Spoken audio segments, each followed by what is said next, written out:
Hello folks, back again. If you have skated with me, you know I go by Brubba Fett. See awesome playing picture of me here skating. My name is Coptimus Prime, if I'm an official. See awesome picture here, editing Paul. I was basically asked recently to give my advice to some new skaters that will be starting this year. And the first thing that jumped to my mind, and probably the number one thing when I'm working with new skaters immediately, is don't judge yourself for what happens in your first day, your first week, month, year, friends, stuff. A lot of people struggle their first few times on skates, and I see a lot of apprehension or self-judgment from what they see other people doing they can't do, or with what they're trying to do and they can't do. And I always say, don't judge yourself at all for what happens on your first few times on skates, because there is a lot to think about and take into consideration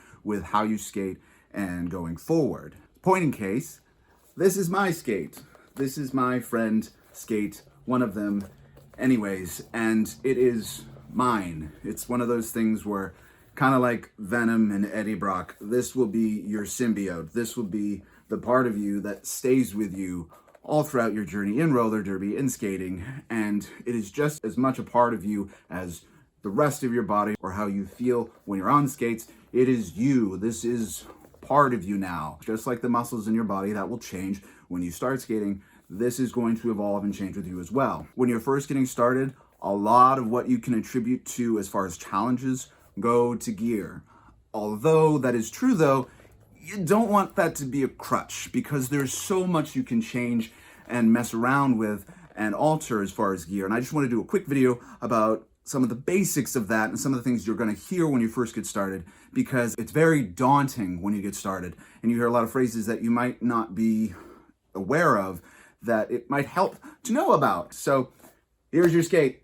It's the thing that's going to be a part of you your whole journey. You got the boot, and then you got your plate, you got your wheels, and all three of them can be adjusted and changed. Even toe stops. Toe stops can be modified. Some people, like myself, like a bigger toe stop because we're on our toes a little bit more when we're playing. Some people like smaller toe stops. Even some sadists out there like skating with no toe stops, which I can do, but oh my goodness, that's a lot of work. Trucks and cushions even are so different throughout all the different types of plates you can buy. I have Avengers plates and they have specific cushions that come with them. And I would suggest, what I did, which is start with getting your balance, basic skills like turning around and then skating backwards. And then once you have all those skills, then you can start tweaking your gear, because you have that confidence in your balance to start understanding what the changes will mean for you specifically as a skater. I would suggest tweaking it just a little bit at a time and trying it a little bit more at a time and trying it. And that way you can dial it back if you need to and you know where you started. That's another good tip. If you're gonna mess with your gear, know where you started. Take pictures of your gear, make sure you know exactly the way it was when you started. That way, if you make a change that you're not happy with, you can revert back to it if you want to. As much as things can be adjusted, you might find yourself not changing anything, and that's fine too. I know plenty of skaters who really are just dedicated to one type of wheel. Me specifically, I like these babies. These have been with me pretty much my entire journey. And not only that, but I think I'm the only person that I know of and have ever met that skate on two different sized plates.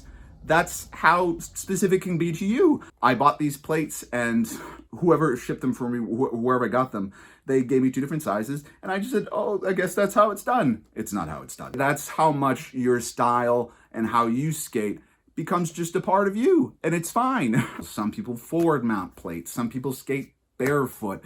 Some people loosen trucks like me to the point where it's just weeble wobbling all the time, but that's because I always skate backwards.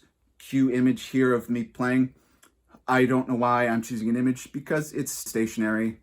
Okay, editing Paul, get rid of that. Speaking of hardness in the wheels and slide and all that stuff, you'll hear a lot about numbers and hardnesses and softnesses, and the rule of thumb is basically a harder wheel is better for grippy floors because it will provide you more slide. So you'll see the higher numbers being used on grippier floors. I think these are 97s, but I usually use them unless the floor is turbo slick, and then I'll go with something a little bit lower on that scale. You'll see the 80s. Those are more grippy and they will grab slicker floors so that you don't slide as much. On my gear, I don't know many people that do use thinner wheels, and the only benefit I was thinking that you will get with a thinner wheel is that over time, you will get a better base. A better base because the thinner wheel means you will have less surface area to work with when they're on the ground. You'll fall a lot if you use a thinner wheel. Not many options out there for thinner wheels, so if you just happen to be someone like me who accidentally bought them, that's what you'll deal with, and you'll probably want to get something that's more of an average width. With a thinner wheel, with a lot of pushing in roller derby, you will find yourself falling because of that surface area you don't have to work with on the ground will mean your wheels will just all the time. So I wouldn't advise it, but if you want a challenge, that is something you can do. It's something I did, but you will fall a lot.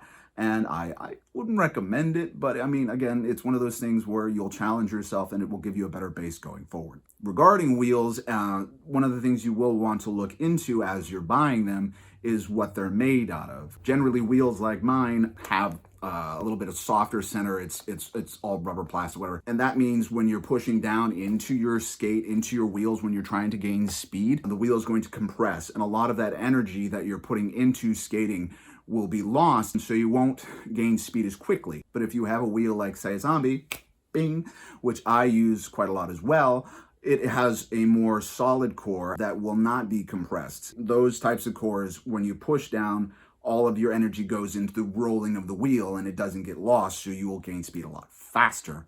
Awesome. It's good for you when you're trying to gain speed if you're a jammer. It's one of those things to think about as you're buying your wheels and figuring out which configuration works best for you. Height, weight, how you move your body, that changes the gear setup too, because certain wheels might not be as effective for someone who's taller or puts more weight into their feet. Now, skates, as far as laces goes, there's a lot you can do with the different ways you can tie your laces. When you're first getting boots and really looking into which boot is best for you, keep in mind you want it to be tight, but not too tight. You don't want to lose your toenails, but you also want to be able to feel what you're doing with your foot as far as the movement of the skate itself goes. Like even mine, I skip that first eyelet and that way my toes aren't crushed. I have a wider foot.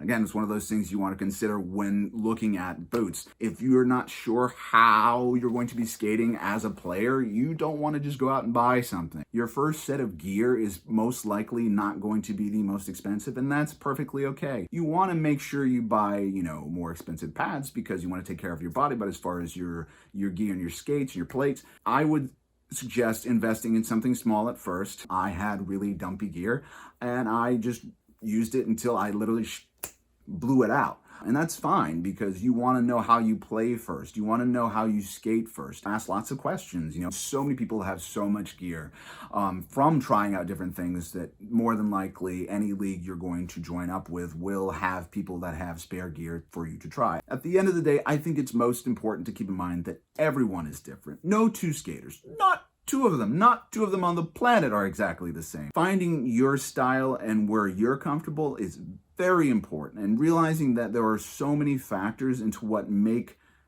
you is the best way to go about this. That first time you're on skates, that first week, that first month you're putting into practice, realize even though it's a lot, that means there's a lot you can change, there's a lot you can tweak, there's a lot you can play with to make it more comfortable. So don't be afraid to, jump into it, and then as you go, make little changes that day by day make it that much better and more fun for you, because that's what it's all about. It's about having fun, and if you're not having fun, you definitely want to change something, and it's like, switch something up a little bit. It's no different in what you're practicing than your gear itself. At the end of the day, make sure you're having fun, ask questions, don't be afraid to, try something different. Never ever doubt yourself and your ability to get where you want to be. I started as a falling mess who just did all the awkward things, and I started on those weird, tight rink skates that have the tiny wheels, and I looked like a goon. I can do it, you can do it, anyone can do it, Joe Schmo can do it, and it's a better world for it. Thank you for watching this video, and I hope that if you have any questions, you forward them to the appropriate channels so that your journey is just as awesome and fun as mine was. Thank you.